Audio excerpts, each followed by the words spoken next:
Right, I've done a little bit here, here.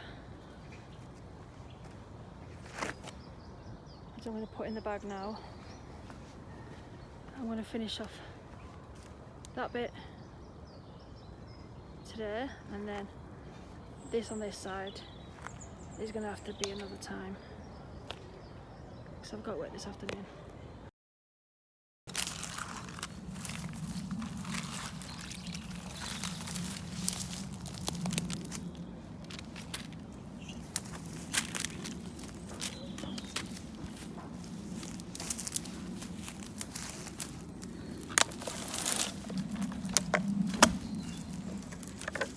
It's just really stinks as well because it's half drank drinks that have got like slime inside them.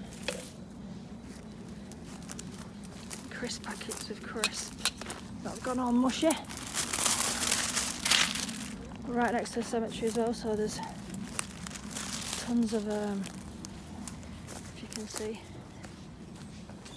flower wrappings here as well.